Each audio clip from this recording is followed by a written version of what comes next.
میں جہاں ہمیشہ اپنے شوہر کی ہدایت کے لیے دعا کرتی تھی، آج اپنے نصیب کے لیے دعا کر رہی تھی۔ میرے خدا نے میرے نصیب میں نہ جانے کیا لکھا تھا۔ آج میری آنکھوں میں آنسو اپنے شوہر کی ہدایت کے لیے نہیں تھے، بلکہ اپنے لیے انصاف کے لیے تھے کہ میں نے کہاں غلطی کر دی جو میرے ساتھ یہ ہوا۔ آخر کیوں آزمائش صرف مجھ پر ہی آئی تھی؟ کیا اس آزمائش کے قابل تھی؟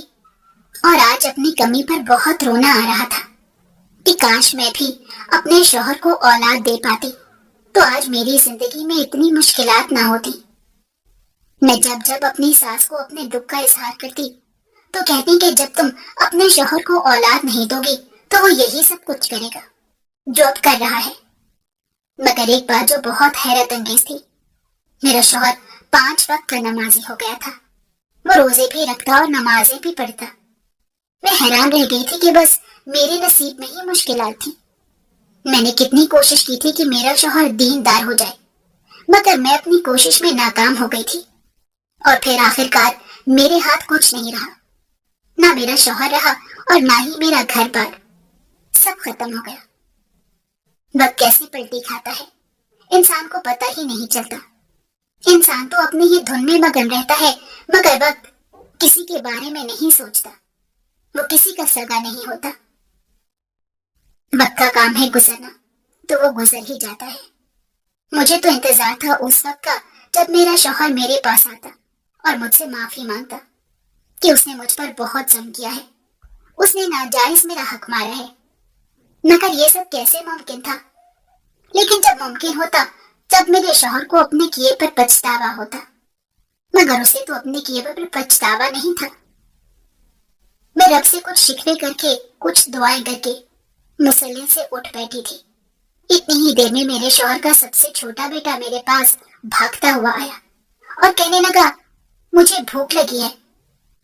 میں کافی حیران ہوئی اور اس سے کہا کہ تمہاری اماں کہاں پر ہے؟ تبھی وہ کہنے لگا کہ وہ تو سو رہی ہیں۔ تبھی میں کہنے لگی یہ کیسی ماں ہے؟ اولاد بھوکی ہے اور ماں سو رہی ہے۔ اولاد بھوکی ہو تو ماں کی تو نیندیں اڑ جاتی ہیں، اور یہ کتنے سکون سے سو رہی ہے۔ میں نے لمبا سانس کھینچا کیونکہ میں کچھ کر نہیں سکتی تھی، اسی لیے میں نے سر جھٹکا اور اس بچے کے لیے کھانا بنانے لگی۔ اتنی دیر میں میری ساس کچن میں آئی اور کہنے لگی یہ کیوں رو رہا ہے؟ میں نے ساس سے کہا کہ اس کو بھوک لگی ہے اسی لیے رو رہا ہے۔ تو ساس کہنے لگی ہاں تم بھی تو ماں ہی ہو، اس کی ناشتہ بنا دو گی تو کچھ بگڑے گا تو نہیں تمہارا۔ میں ایسی باتیں سن سن کے پریشان ہو گئی تھی، اس لیے میں نے سوچ لیا تھا کہ میں کسی کو آگے سے کوئی جواب نہیں دوں گی۔ جس کا جو دل چاہتا ہے وہ کہہ سکتا ہے، میں اپنی زندگی میں مگن رہوں گی۔ شادی کے 10 سال بعد بھی اگر ان لوگوں کا یہی حال ہے تو یہ ساری زندگی نہیں بدل سکتے۔ مجھے ان سب سے زیادہ اپنے شوہر پر غصہ تھا کہ میرا شوہر میرے ساتھ نہیں، میں کسی اور کو کیا کہوں؟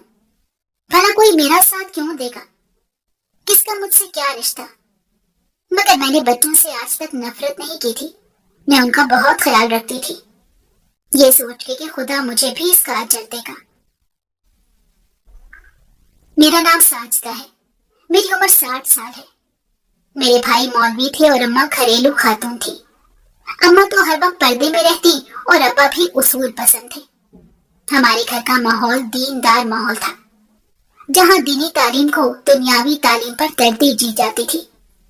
اماں ہمیں قرآن کی تعلیم بھی دیتی اور ابا ہمیں اسلام میں رہنے کے طریقے بتاتے۔ ہمارے گھر میں کسی قسم کا شور شرابہ پسند نہیں کیا جاتا تھا۔ ابا قرآن سنت کو لے کر ہم سے ہر بات کہتے، ہر بات کا تذکرہ کرتے۔ ہمارے گھر کا ماحول ہمیں بہت پسند تھا۔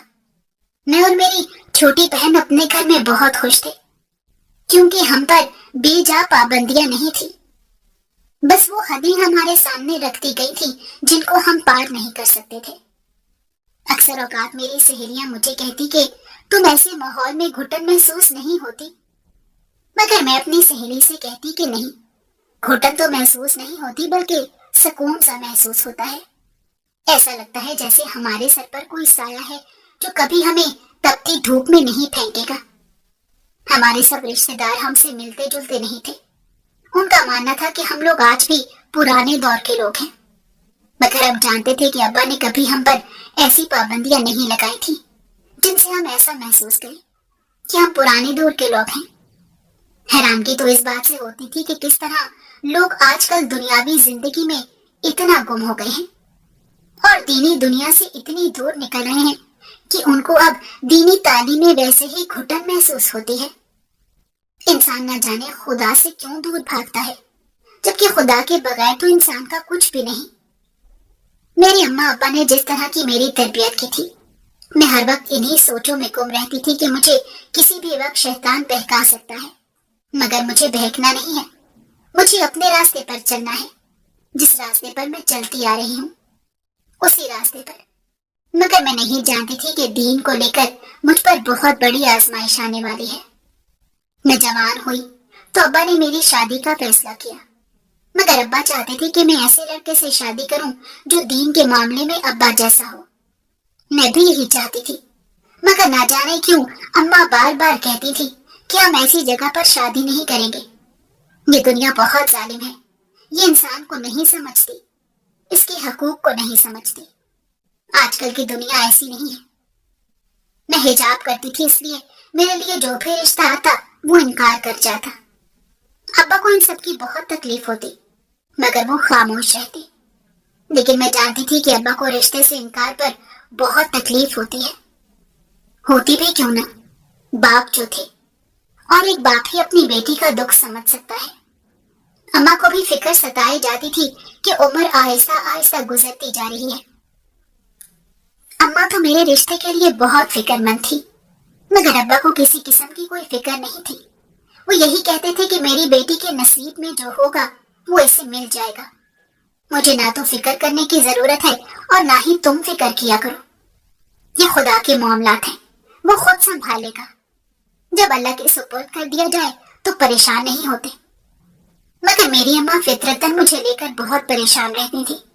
वो अक्सर कहती कि अगर तुम कुछ वक्त के लिए अपना हिजाब उतार दो तो कोई कयामत नहीं आ जाएगी, और ना ही तुम्हें इन सबका गुनाह होगा।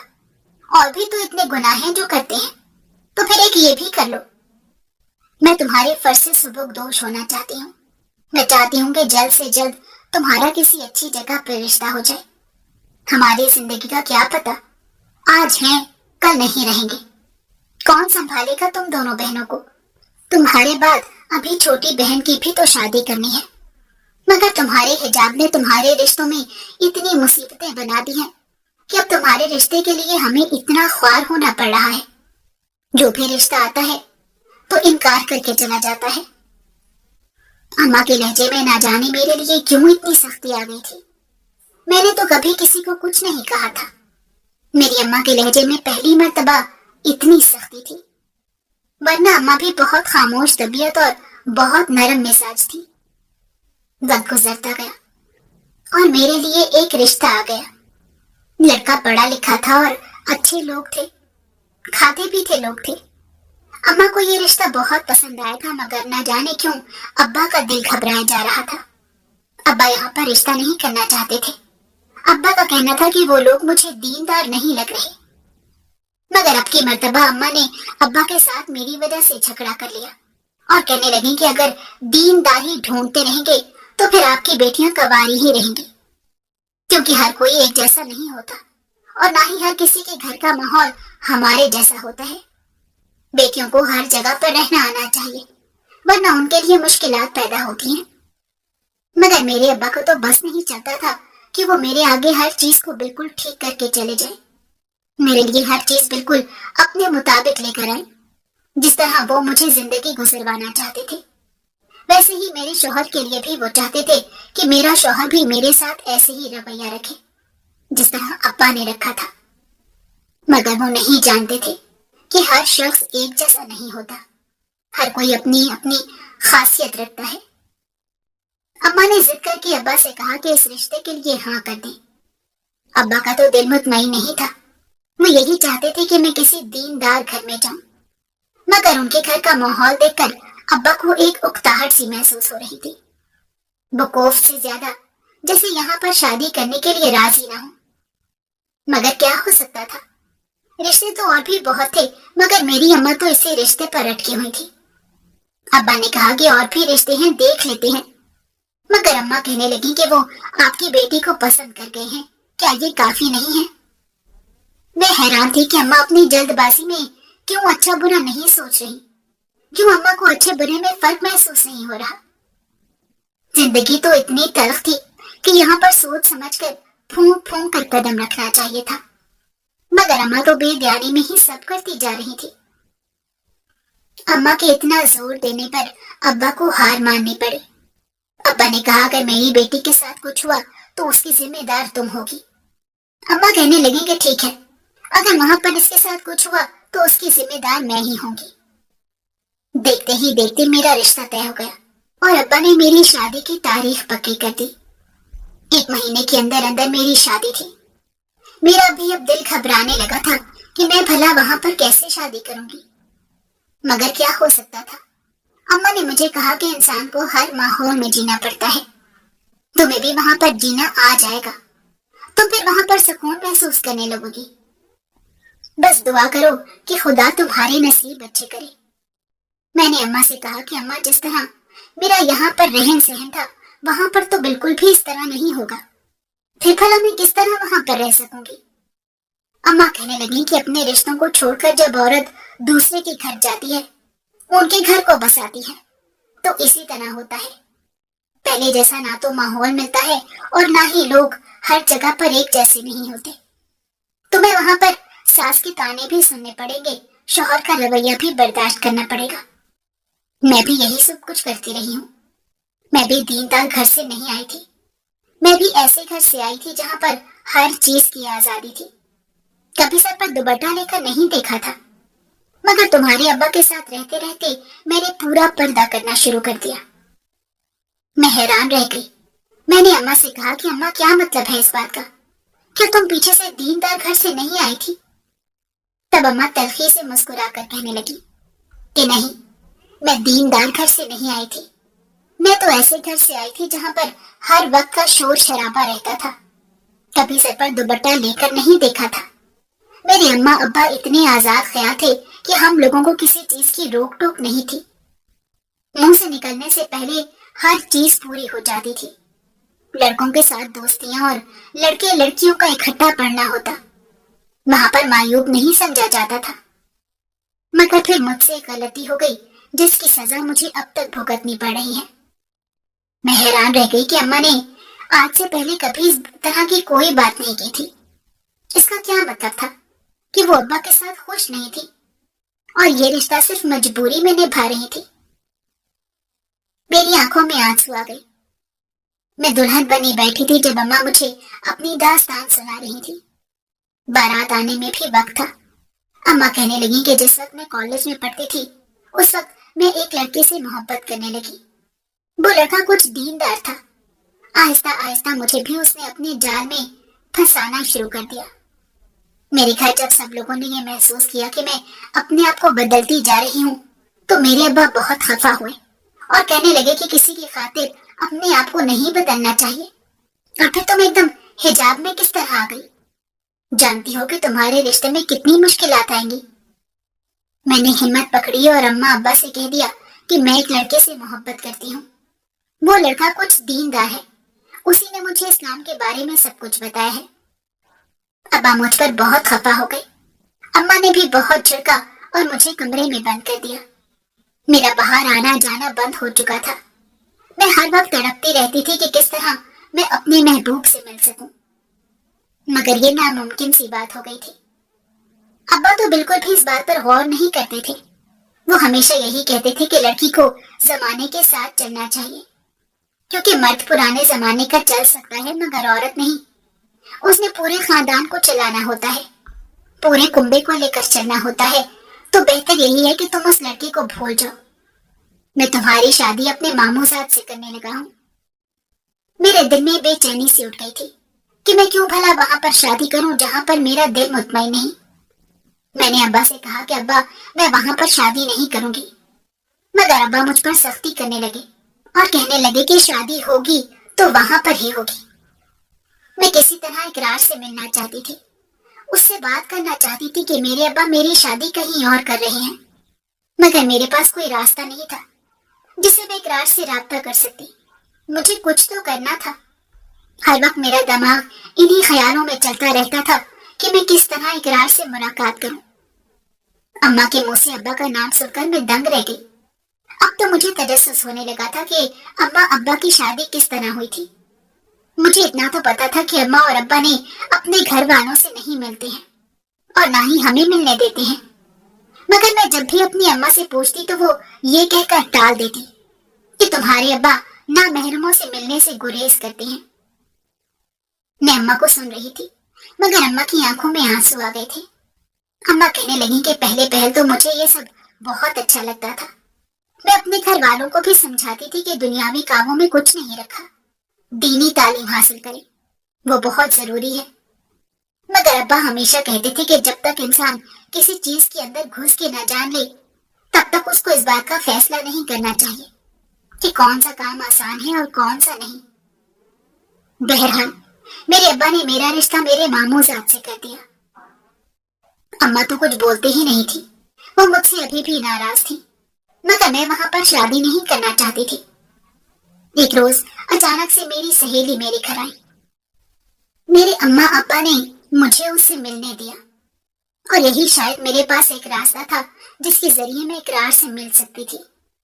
मेरी सहेली मेरे पास आई तो मैं उसके गले लगकर फूट फूट कर रोने लगी। मैंने उसको कहा कि किसी तरह मेरा इकरार से राब्ता करवा दो। मेरे अम्मा अब्बा मेरी शादी कहीं और कर रहे हैं, मैं इकरार से शादी करना चाहती हूँ। मैं उसे पूछना चाहती हूँ कि मेरे घर वो रिश्ता भेजेगा या नहीं, और मैं जानती हूँ कि वो रिश्ता भेज भी दे तो मेरे अम्मा अब्बा किसी भी सूरत में शादी नहीं होने देंगे। वक्त गुजरता गया और मेरी सहेली एक रोज इकरार का नंबर लेकर मेरे पास आ गई। उसने मुझे अपने फोन से बात करवाई। मैंने इकरार को रो रो कर कहा कि मुझे यहाँ से निकाल लो, मैं यहाँ पर शादी नहीं करना चाहती। मेरे अम्मा अब्बा मेरी शादी कहीं और कर रहे हैं। तभी वो गहरी सोच में चला गया और कहने लगा कि तुम्हारे अम्मा अब्बा के बगैर हम शादी कैसे करेंगे। मैंने उसे बहुत समझाया और कहा कि किसी तरह मुझे यहाँ से निकाल लो, हम दोनों भागकर शादी कर लेते हैं। इकरार मेरी बात पर हैरान रह गया और कहने लगा, ये क्या बेवकूफाना बात है, तुम नहीं जानती कि ये गुनाह है, हम भागकर शादी नहीं कर सकते। मैंने इकरार की बहुत मिन्नत समाजत की, मगर उसने मेरी एक ना सुनी और कहने लगा कि तुम्हारे माँ बाप जहाँ कह रहे हैं वहां पर शादी कर लो। तुम्हारा दिमाग तो ना जाने क्यों खराब हो गया है, मैंने ये सब तो तुम्हें नहीं सिखाया। मैं इकरार की बात पर दंग रह गई और उसे कहा कि मैं कहीं और शादी कर लूंगी तो तुम पर कुछ नहीं गुजरेगा, क्या तुमने कुछ महसूस नहीं होगा। तभी वो कहने लगा कि मैं तकलीफ में आऊंगा, मगर भागकर शादी करके हम लोगों ने जो अपने माँ बाप की बद्दुआएं लेनी है, उससे बेहतर है कि तुम जहाँ पर शादी तुम्हारे माँ बाप कर रहे हैं वहां पर कर लो। मैंने गुस्से से फोन बंद कर दिया। मेरा गुस्से से बुरा हाल था कि इकरार खुद को समझता क्या है, क्या उसे नहीं पता कि मोहब्बत छूट जाने की तकलीफ क्या है। मैं अपनी सहेली के गले लगकर बहुत रोई और उसे कहा कि मैं किसी तरह इकरार से शादी करूं, वो तो मान ही नहीं रहा और मेरे घर वाले भी नहीं मानेंगे। अगर वो रिश्ता भेज भी दे तब भी मेरे घर वाले नहीं मानेंगे, क्योंकि वो मेरी शादी वहां पर नहीं करना चाहते जहां पर सिर्फ दीनी माहौल हो। वो मेरी ऐसी जगह पर शादी करना चाहते हैं जहां पर ऐशो इशरत हो, माहौल भी ऐसा हो कि जैसा मेरे घर में है, आजाद माहौल में। मेरी शादी करके वो मुझे वैसे ही जिंदगी देना चाहते हैं जैसे मैंने यहाँ पर गुजारी, मगर मैं इकरार की मोहब्बत में तड़प रही हूँ, मर रही हूँ। मुझे उसी से शादी करनी है, मगर कोई समझता ही नहीं। एक रोज मैं वहां से भाग निकली और इकरार के घर पहुंच गई। इकरार मुझे अपने घर में देखकर परेशान हो गया और कहने लगा कि तुम बेवकूफ यहाँ पर क्यों आ गई हो, तुम्हें नहीं पता कि मेरी इज्जत है यहाँ पर, लोग क्या कहेंगे कि लड़की से भागकर शादी कर ली। मैंने इकरार से कहा कि ठीक है, अगर तुम्हें मुझसे भागकर शादी नहीं करनी तो तुम अपने अम्मा अब्बा को मना लो और उन्हें इस बात पर कायल करो कि वो मुझे ऐसे ही कबूल कर लें। अगर मेरे माँ बाप इस शादी में शिरकत ना भी करें तो उन्हें कोई मसला ना हो। इकरार कहने लगा कि मेरे घर का मामला है, मैं इस तरह कैसे गवाही दे दूं और कैसे कह दूं कि मैं तुमसे शादी करना चाहता हूँ। मेरे अम्मा अब्बा पर क्या गुस्सेगी कि मैं लड़की घर ले आया और उनको पता ही नहीं। मैं उनका इकलौता बेटा हूँ, वो तो जीते जी मर जाएंगे। मगर मैं इकरार के पैरों में बैठ गई और उसे कहा कि खुदा के लिए मुझे अपना लो। जब घर से निकल आई हूँ तो मैं तुम्हारे साथ जीना चाहती हूँ जिस तरह तुम जी रही हो। दीनी माहौल में मैं भी दीनी माहौल में जीना चाहती हूँ। इकरार कहने लगा कि तुम्हारा जिस तरह का माहौल है तुम्हारे लिए बहुत मुश्किल मरहला होगा। मैं कहता हूँ एक मर्तबा फिर सोच लो, अगर बेहतर लगे तो ही मेरे साथ शादी के लिए हामी भरो, वरना मुझे कोई एतराज नहीं है। तुम कहीं पर भी शादी कर सकती हो, मेरे लिए तुम्हारी खुशी से बढ़कर कुछ नहीं। मगर मैंने इकरार से कहा कि मैं जी लूंगी, मैं तुम्हारे सहारे हर चीज बर्दाश्त कर लूंगी, बस तुम मेरे साथ कभी ना छोड़ना, हमेशा मेरे साथ कदम से कदम मिलाकर चलना। मैं तुम्हारे साथ तुम्हारे माहौल में भी गुजारा कर लूंगी। अब तो इकरार भी सर पकड़ कर बैठ गया था। उसने घर पर बात की तो उसके माँ बाप मुझे कबूल करने को तैयार नहीं था। उनका कहना था कि हम लोग इज्जतदार घराने से ताल्लुक रखते हैं, हम ऐसी लड़कियों को घर में नहीं बिठाएंगे जो घर से भाग गई हो। इकरार ने अपनी अम्मा से कहा कि ठीक है, अगर आप लोग इसे बहू नहीं बनाएंगे तो मैं इसे बाहर शादी कर लूंगा और आपको हमेशा हमेशा के लिए अपना बेटा खोना पड़ेगा। इकरार के अम्मा अब्बा कहने लगे अगर ये तुम्हारी धमकी है तो ठीक है, हम इस लड़की को अपने घर में रख लेंगे।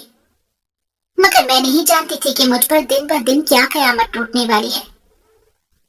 मेरी शादी इकरार से हो गई और उसी घर वालों ने मुझे अपने घर में भी रख लिया।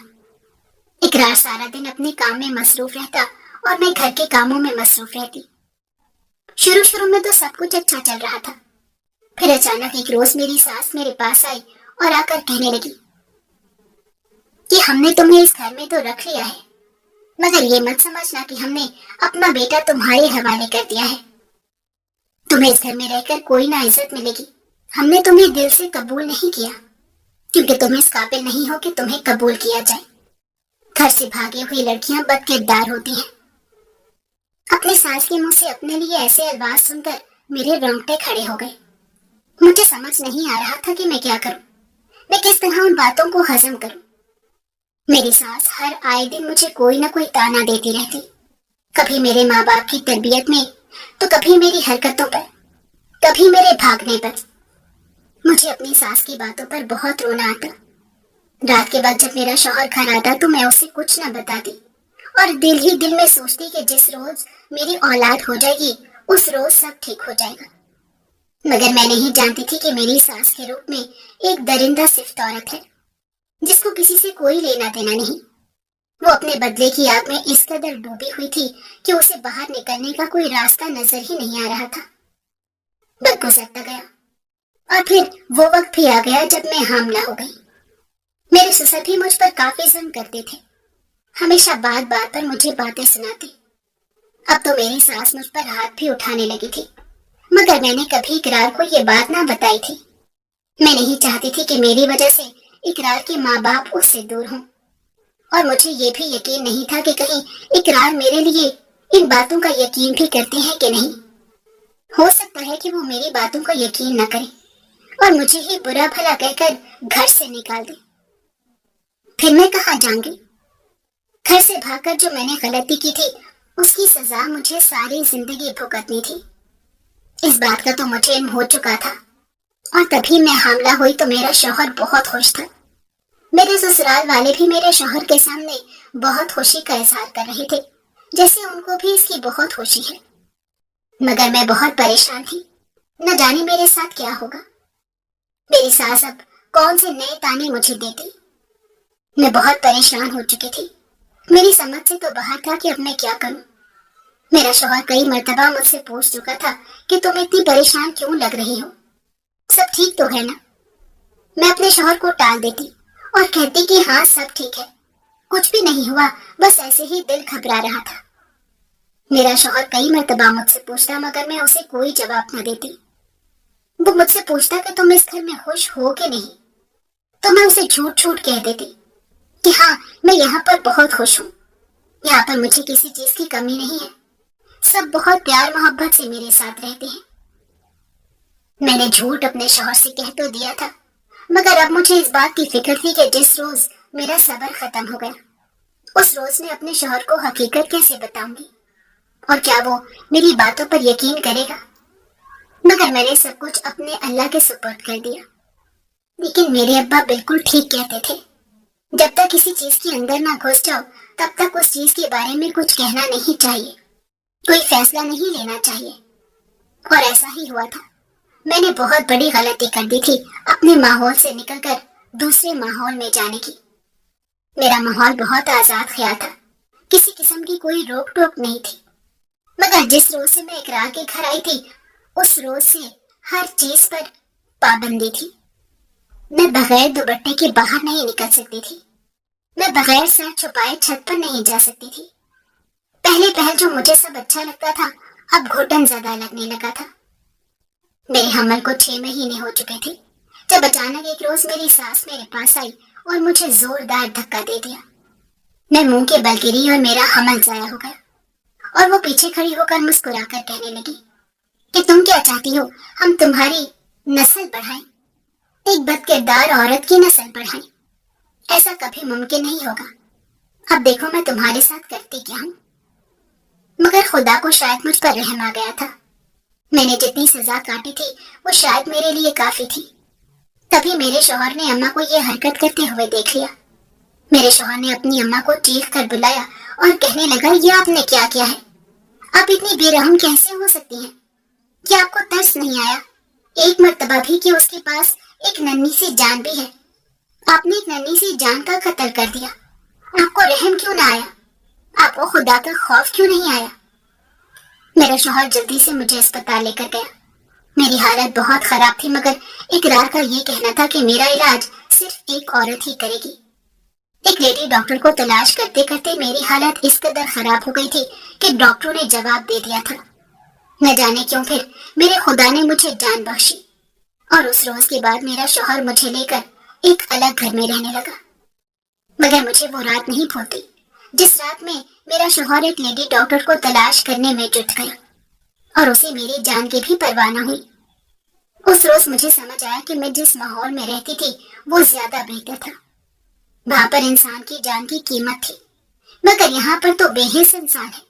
ان لوگوں کو اسلام کے بارے میں زیادہ معلومات کیا ہو گئی، یہ لوگ تو خود کو خدا ہی سمجھنے لگے۔ اس لیے تو میں سمجھاتی ہوں کہ جہاں کہہ رہی ہوں وہاں خاموشی سے شادی کر لو۔ بہت مشکل ہوتا ہے جب آپ زندگی اور موت کی جنگ لڑ رہے ہو اور آپ کا شوہر ایک لیڈی ڈاکٹر کو تلاش کر رہا ہو کہ میں اپنی بیوی کو کسی اور کے پاس نہیں بھیجوں گا۔ میں تو اماں کی بات پر دنگ رہ گئی تھی۔ اماں نے جو اپنی کہانی سنائی تھی وہ بہت تکلیف دہ تھی۔ انسان کیا کچھ نہیں برداشت کرتا، اور اماں کا کہنا بالکل ٹھیک تھا کہ عورت کو بہت کچھ برداشت کرنا پڑتا ہے۔ مگر میں اپنی عادات کو کیسے بدلتی؟ اماں کہنے لگی، تمہیں اپنے آپ کو بدلنے کی ضرورت نہیں ہے، تم جیسی ہو ویسی ٹھیک ہو۔ تم نے اپنے اعمال کا جواب دینا ہے اور تمہارے شوہر نے اپنے اعمال کا۔ میں تو تمہاری زندگی کی آسانیوں کے لیے یہ بات کہہ رہی ہوں کہ جہاں میں کہہ رہی ہوں وہاں پر شادی کر لو۔ اس طرح اماں نے میری شادی زبردستی سلیمان سے کر دی۔ سلیمان ایک اچھا انسان تھا، مگر وہ دیندار نہیں تھا۔ اس کو دین کے بارے میں کچھ معلوم نہیں تھا۔ وہ دنیاوی زندگی میں اتنا کھویا ہوا تھا کہ اسے ہوش نہیں تھی کہ ایک روز اس کو اپنے رب کو جان بھی دینی ہے۔ میں اکثر اوقات اپنے شوہر سے کہتی کہ وہ بھی نماز پڑھا کرے، قرآن کی تلاوت کیا کرے، تو اس بات پر وہ مجھے مارنے پیٹنے لگتا اور کہتا کہ یہ میرا مسئلہ ہے، تمہیں اپنے کام سے کام رکھنا ہوگا۔ اگر ہم تمہیں پسند کر کے اپنے گھر لے آئیں تو اس کو بدلنے کی کوشش مت کرو۔ میں اس لیے تمہیں اپنے گھر نہیں لے کر آیا کہ تم اس کو بھی پرانے زمانے کا بنا دو۔ میں تو تمہیں اس لیے گھر میں لے کر آیا ہوں کہ تم جیسی لڑکیاں گھر سنبھال لیتی ہیں۔ میری اماں کو تو کوئی کام نہیں کرنے دیتی اور سارا دن خود کام کرتی ہو، اسی لیے تو تمہیں ابھی تک اپنے ساتھ رکھا ہوا ہے، ورنہ کب سے فارغ کر دیا ہوتا، کیونکہ میں ہرگز نہیں چاہتا کہ میرے بچے تم پر جائیں۔ اپنے شوہر کے منہ سے ایسے الفاظ سن کر مجھے بہت تکلیف ہوتی تھی، مگر میں سب کچھ برداشت کرتی تھی۔ رمضان کا مہینہ سر پر تھا، میں تو اس بار بکت مہینے کی تیاریوں میں لگ گئی۔ مجھے لگتا تھا کہ شاید رمضان میں تو سب روزے رکھیں گے اور نماز بھی پابندی سے پڑھیں گے. مجھے کسی اور سے نہیں بلکہ بس اپنے شوہر سے مطلب تھا. میرے ساتھ میرے سسر کیا کرتے تھے مجھے ان سے کوئی غرض نہیں تھی. مجھے بس فرق پڑتا تھا تو اپنے شوہر کی حرکتوں سے. ان کی عادات سے میں چاہتی تھی کہ وہ بھی نماز کے پابند ہو جائے. وہ بھی کسی طرح نماز پڑھنے لگی. پہلا روزہ آیا اور میں نے سب کے لیے سحری بنائی، مگر میرے پیروں تلے سے زمین نکل گئی جب سحری کے لیے کوئی نہ اٹھا. میں نے اماں کو اور ابا کو اٹھانے کی کوشش کی تو وہ کہنے لگے کہ ہم لوگوں نے روزہ نہیں رکھنا، ہم لوگوں کی طبیعت ٹھیک نہیں رہتی. جبکہ ابھی رات میں ہی میرے ساس سسر ایک تقریب سے ہو کر آئے تھے اور بالکل ٹھیک تھے، تندرست تھے. پھر اب روزے کے وقت طبیعت کیسے خراب ہو گئی؟ میں نے اپنے ساس سسر سے کہا کہ روزے ہم پر فرض کیے گئے ہیں. تبھی میری ساس کہنے لگی کہ ہمیں مت سکھاؤ اسلام. اسلام میں یہ بھی ہے کہ اگر کوئی بیمار ہو تو وہ روزہ نہیں رکھے تو اسے گناہ نہیں ہوگا، اس کو اتنی رعایت ہے. میں اپنی ساس کی بات پر مسکرا دی اور ان سے کہا کہ جی بالکل رعایت ہے، مگر ان لوگوں کو جو واقعی میں بیمار ہوں. آپ لوگ تو ابھی رات کو ہی تقریب سے ہو کر آئے ہیں. تبھی میری ساس تن فن کرتی میرے شوہر کے کمرے میں گئی اور اس کو جا کر میری شکایت کر دی کہ دیکھ رہے ہو اپنی بیوی کو کیسے ہم پر حکم چلاتی ہے. میرے شوہر نے آؤ دیکھا نہ تاؤ اور مجھ پر ظلم کرنا شروع کر دیا اور کہنے لگا اپنا یہ چہرہ لے کر میرے پاس مت آنا. اگر تمہیں روزے رکھنے ہیں تو خود رکھو، ہمیں مت سکھاؤ کہ ہمیں کیا کرنا ہے اور کیا نہیں. یہ ہمارا اور ہمارے رب کا معاملہ ہے، تمہیں اندر پڑنے کی ضرورت نہیں ہے. میں تو دنگ رہ گئی تھی کہ میں ایک بیوی ہونے کے ناطے بھی کچھ نہیں کہہ سکتی. بہرحال میں نے اپنے شوہر کو اور اپنے گھر والوں کو ان کے حال پر چھوڑ دیا اور ان کی ہدایت کے لیے دعا کرتی رہتی، کیونکہ اس کے علاوہ میں کچھ کر نہیں سکتی تھی. مجھے اپنے شوہر سے کسی بھی وجہ سے مار نہیں کھانی تھی، کیونکہ نہ تو مجھ میں اتنی ہمت تھی اور نہ ہی طاقت تھی. میں ایک دیندار عورت تھی، پابندی سے روزے رکھتی، لیکن میرا شوہر سحری میں بھی سویا رہتا. میں اسے اٹھاتی تو مجھے مارتا پیٹتا. ایسے میں نماز پڑھ کر اللہ سے دعا کرتی کہ وہ میرے شوہر کو ہدایت دے. مگر ایک روز ایسا ہوا کہ میرا شوہر نماز پڑھنے لگا. میں کمرے میں گئی تو وہ نماز پڑھ کر رو رو کر نہ جانے کیا مانگ رہا تھا خدا سے. سارا دن تو باہر گزارتا تھا اور کبھی کبھار رات میں گھر آتا تھا، مگر اب عموماً وہ گھر پر رہتا. میں کمرے میں داخل ہوئی تو شوہر میری طرف دیکھ کر اپنے آنسو صاف کرنے لگا. میں پریشان ہو گئی کیونکہ میرے شوہر نے کبھی اس طرح کا کام نہیں کیا تھا. میں اپنے شوہر کے پاس گئی اور اس کے کندھے پر ہاتھ رکھ کر کہا کہ سب ٹھیک ہے نا، آپ پریشان لگ رہے ہیں. ابھی وہ کہنے لگا کچھ نہیں، جاؤ یہاں سے، مجھے ابھی تم سے کوئی بات نہیں کرنی. میرے شوہر کا میرے ساتھ ابھی بھی ویسا ہی رویہ تھا. میں حیران رہ گئی کہ آخر کو وہ ایسا رویہ کیوں اختیار کر رہے ہیں. اب تو وہ نماز بھی پڑھتے ہیں مگر پھر ان کے دل میں میرے لیے نرمی کیوں نہیں. لیکن ایک رات میں حیران رہ گئی جب شوہر سجدے کی حالت میں گرا رو رہا تھا. میں خوش تھی کہ اللہ نے اس کے دل میں نور پیدا کر دیا اور مجھے اس بات سے فرق نہیں پڑتا تھا کہ میرا شوہر میرے ساتھ کیسا رویہ رکھتا ہے. مجھے تو ان کے ایسے رویے کی عادت ہو چکی تھی. بس میرا دل چاہتا تھا کہ وہ بھی قرآن اور نماز پڑھے تاکہ قیامت کے روز میں ان کے ساتھ جنت میں داخل ہو سکوں. اسی لیے میں ان کے معاملات میں دخل اندازی کرنا چھوڑ گئی تھی. لیکن اگلے ہی دن میرا شوہر ایک حاملہ عورت کو اپنے ساتھ لے کر آیا. گھر میں سب دنگ رہ گئے. میں نے بھی حیرت سے عورت کو دیکھا اور پھر اپنے شوہر کو دیکھا جس نے اس عورت کا ہاتھ پکڑا ہوا تھا. اس عورت کی حالت کافی خراب لگ رہی تھی. تبھی میرا شوہر اس کو کہنے لگا کہ وہ سامنے کمرہ ہے میرا، وہاں پر جا کر آرام کرو. میرے تو جیسے تن بدن میں آگ لگ گئی تھی کہ کس طرح کوئی میرے کمرے کو کسی اور کو دے سکتا ہے. میں نے اپنے شوہر کی طرف غصے سے دیکھا کہ اب وہ کیا کمرہ بھی مجھے نہیں دے سکتا جہاں پر میں اپنی زندگی سکون سے گزار سکوں. وہ عورت بھی بہت چالاک لگ رہی تھی. جیسے ہی وہ میرے کمرے میں جانے لگی تو میں نے اس کا ہاتھ پکڑ لیا اور اس کو کہا کہ تم کون ہو اور کس کی اجازت سے میرے کمرے میں جا رہی ہو. یہ میرا کمرہ ہے، تمہارا اس کمرے پر کوئی حق نہیں۔ تبھی وہ حیرت سے میری طرف دیکھنے لگی اور پھر ایک نظر میرے شوہر کی طرف دیکھا۔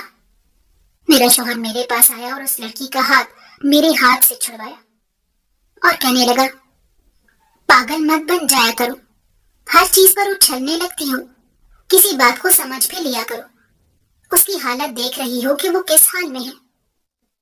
میں نے اپنے شوہر سے کہا، مجھے کچھ سمجھ نہیں آ رہا، نہ ہی کچھ دکھائی دے رہا ہے، یہ عورت کون ہے اور ہمارے گھر میں کیا کر رہی ہے؟ نہ صرف ہمارے گھر میں بلکہ میرے کمرے میں کس حق سے جا رہی ہے؟ لیکن شوہر کی بات سن کر مجھ پر قیامت ٹوٹ پڑی، کیونکہ میرے شوہر نے بتایا کہ وہ اس کی دوسری بیوی ہے۔ میرا شوہر مجھے کہنے لگا کہ تم نے تو ابھی تک مجھے اولاد نہ دی، اور اس نے مجھے دیکھو اولاد بھی دے دی۔ میں نے جس کی خاطر شادی کی تھی، تم نے تو وہ کام نہ کیا۔ ابھی میرا شوہر کہنے لگا، لیکن تمہیں فکر کرنے کی ضرورت نہیں ہے، میری بیوی ابھی بہت چھوٹی ہے اور بہت کمزور ہے، جیسے ہی وہ بچہ پیدا کرے گی تو تم اس کی ملازمہ بن کے اس کو سنبھال سکتی ہو، کیونکہ میری بیوی سے وہ بچہ نہیں سنبھالا جائے گا۔ میں تو اپنے شوہر کی باتوں پر حیران تھی، مجھے لگ رہا تھا کہ میری اماں کا فیصلہ بالکل غلط ثابت ہوا ہے۔ اگر میں آج اپنے ابا کے ماحول کے مطابق جی رہی ہوتی تو یقیناً کوئی میرے ساتھ اس طرح کا سلوک نہ کرتا، اور نہ ہی میرے ساتھ کوئی بدسلوکی کرتا۔ میں آج اپنے گھر میں خوش اور آباد ہوتی، میرا شوہر بھی میری قدر کرنے والا ہوتا۔ مگر پھر جب سوچتی تھی کہ اماں کے ساتھ کیا کیا نہیں ہوا، انہیں کیا کچھ برداشت نہیں کرنا پڑا، اتنا آزاد ماحول چھوڑ کے وہ ایک دم پردے میں آ گئی تھی، ان کے لیے یہ سب بھی آسان نہیں ہوگا۔ اس وقت اندازہ ہوا کہ عورت کو کسی بھی وقت کوئی بھی مشکل برداشت کرنی پڑتی ہے، یہ اس پر منحصر ہے کہ وہ کتنی طاقت رکھتی ہے، کہ وہ کتنی تکلیف برداشت کرے، اور اگر وہ تکلیفیں برداشت کر لے تو اماں جیسی زندگی گزار سکتی ہے، اور اگر نہ کر پائے تو میرے جیسی۔ میں نے سچ میں ملازمہ بن کر اس بچے کو سنبھالا تھا، اس کی ماں بن کر اسے پالا تھا، کیونکہ اس کی اپنی ماں کو تو ہوش نہیں تھی، وہ ہر وقت میرے شوہر کے آس پاس ہی پھرتی رہتی تھی۔ اس کو اس سب سے کوئی غرض نہیں تھا کہ اس کی اولاد کیا کر رہی ہے اور کیا نہیں، اور پھر خدا نے مجھے میرے صبر کا پھل ہی دے دیا، وہ لڑکی سب کو دھوکہ دے کر بھاگ گئی۔ میرا شوہر تو سر پکڑ کر بیٹھ گیا۔ انہیں دنوں میں حاملہ ہو گئی تو شوہر میرے قصیدے پڑھنے لگا اور کہنے لگا کہ مجھے معاف کر دو، مجھ سے بہت بڑا گناہ ہو گیا، کاش میں تمہارے بتائے گئے راستے پر چل پڑتا تو آج مجھے اتنی ذلت نہ اٹھانی پڑتی۔ میں نے بھی فراخ دلی سے اپنے شوہر کو معاف کیا اور کہا کہ کوئی بات نہیں، انسان سے غلطیاں ہو جاتی ہیں، گناہ بھی ہو جاتے ہیں، اگر ہم سے غلطیاں نہ ہوں تو ہمیں انسان کون کہے۔ میں نے اس نیت سے اپنے شوہر کو معاف کر دیا کہ خدا بھی شاید میری نہ جانے کتنی غلطیوں کو معاف کر دے گا۔